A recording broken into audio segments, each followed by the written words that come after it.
All right. Ready to dive into some serious history. We're tackling Tutankhamun today. Yeah. And let me tell you, the articles you sent over, fascinating stuff. I mean, come on, a pharaoh at 9 years old, 9, ruling an entire empire before you even hit double digits. That's wild. It really is. And it's a period of Egyptian history that just seems to capture the imagination even after all these centuries. Totally. So to really get this, we need like the historical crash course, right? Exactly. To understand the weight of Tutankhamun's reign, we got to look at the big picture first. We're talking about the New Kingdom period.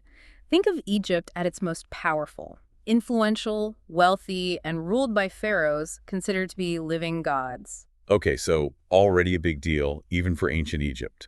But you said Tutankhamun was especially wild, right? It was. See, it all starts with Tutankhamun's father, Akhenaten. This guy was a total revolutionary. He decided, nope, forget the old gods, and promoted just one god, Acton.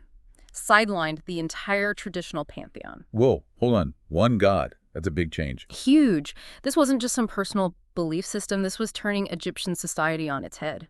Power structures, the social hierarchy, everything people thought they knew was shaken up. Wow. Like imagine trying to rewrite the rules of a board game while everyone's still playing. So how'd everyone take that? Chaos, essentially. You've got the priests of the old gods who held a ton of power and influence suddenly out of favor. Then there are the everyday Egyptians who've worshipped these gods for centuries, suddenly thrown into this world of religious uncertainty. It was a tumultuous time. And then, boom, into this whole whirlwind walks young Tutankhamun. He's not just inheriting a kingdom, he's inheriting the aftermath of a religious revolution. Yeah. What a way to start your rule, huh? I can't even imagine, right? This kid, barely old enough to, I don't know, rule a playground, and he's thrust into leading an entire kingdom in turmoil. Makes you wonder how much of it was really him calling the shots. Oh, that's the million-dollar question, isn't it? It's what keeps historians up at night. Did Tutankhamun really take charge and steer Egypt back to its traditional ways, or was it more like, well, we're advisors like me and Horemheb pulling the strings behind the scenes? Like a puppet ruler situation. Exactly. And the sources you shared, they actually offer some really interesting perspectives on this. Okay, so one that jumped out at me was the 10 Minutes of History podcast. They talked about Tutankhamun's decision to bring back the old gods, dismantle all of his father's religious reforms. Seemed like a pretty big power move, right? Trying to stabilize things. Oh, absolutely. Think about it. By bringing back the traditional gods, he's making peace with the priestly class. And those guys, they had serious influence over the people. Right, like winning over the influencers of the time. Exactly. It's a smart move for a young pharaoh trying to solidify his position. And for the everyday Egyptians, it's like a return to normalcy after years of uncertainty. People crave that stability, that connection to their past. It's amazing how intertwined religion and politics were back then. Not that different from today, I guess. But speaking of ancient Egypt, we're going to talk about the tomb, right? All that gold. Whenever I think of King Tut, that's what pops into my head. It's iconic, isn't it? I mean, the discovery of Tutankhamun's tomb back in 22, that was a worldwide sensation. People couldn't get enough of it. Can you blame them? It's like something out of a movie. The golden mask, the jewels, the chariots. And it wasn't just the stuff itself, though it was pretty spectacular. It was what it represented. This perfectly preserved glimpse into the past. Right, like a time capsule. All the articles mentioned how big of a deal this was for archaeologists and historians. What made it so special? Was it just the treasure? Well, the treasure was certainly a factor, but the real significance was that Tutankhamun's tomb was practically untouched. Most Egyptian tombs from that era had been raided over the centuries. But Tut's tomb?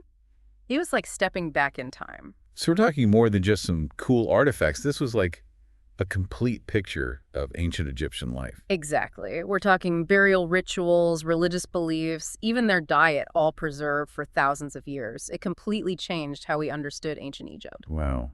And it wasn't just the tomb either, right? There was this whole cultural resurgence going on during Tutankhamun's reign.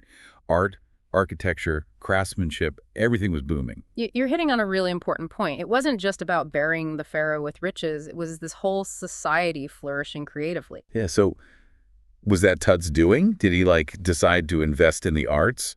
Or was it more a natural progression after, the craziness of his dad's reign? It's a good question, and honestly, there's no easy answer. Was Tutankhamun a true patron of the arts? Did he actively encourage this creative boom? Or was it more about the restoration of stability and traditional values that allowed artists and craftsmen to thrive again? It's probably a bit of both. It's fascinating to consider. It's amazing to think about, this young pharaoh dealing with political intrigue, religious upheaval, and somehow this incredible cultural renaissance blossoms. Talk about a legacy. Definitely. Though I guess the biggest question mark surrounding Tutankhamun has got to be his death. Right? Oh, absolutely. It's like the ultimate ancient Egyptian mystery. Died young, no one knows exactly why. I mean, you've got all the theories, right? Yeah. Oh, yeah, there's no shortage of those. And the sources you shared, they dive into some of the most popular ones. All right, so hit me. What are we talking about? What caused King Tut to die so young? Well, some researchers point to a nasty leg fracture they found on his mummy. Could have been an accident, like a fall, maybe even a chariot crash. Ooh, chariot crash. See, that's what I'm talking about. It's like something out of a movie. Right. Very dramatic. But then you've got the more, shall we say, scandalous theories, like what if it was murder? Okay, now that's juicy. Someone made a play for the throne. Exactly. Poisoning was a pretty popular method back in the day, if the rumors are to be believed. Chariot crashes, poisonings, ancient curses. It's like an Agatha Christie novel set in ancient Egypt. Huh. Right. But we also have to consider the less exciting, but perhaps more likely, possibilities. And this is where Tutankhamun's family tree gets interesting. You see, inbreeding among Egyptian royalty, not exactly uncommon. Right. Keep it all in the family, maintain that bloodline. Exactly. Except, well, we know now that it can have some pretty serious consequences. Yeah, the podcast mentioned that, and a couple of the articles too, all those genetic complications. Right. Inbreeding doesn't automatically equal health problems, but it definitely ups the odds. And some researchers think Tutankhamun might have suffered from a genetic condition which may have contributed to his death. So it's like, was it an accident, foul play, or just bad genes? It's crazy to think we might never know for sure. And that's the beauty of studying history, isn't it? All these little puzzle pieces, but some of them are always missing. We get to analyze the evidence and form our own conclusions. Exactly. It's like we're detectives in a way, but instead of solving crimes, we're trying to piece together the past. I like that. And I think that's what makes Tutankhamun so fascinating, even after all these years. His story is this incredible blend of historical significance, cultural impact, and, yeah, a whole lot of mystery. And that's what makes this so intriguing for me.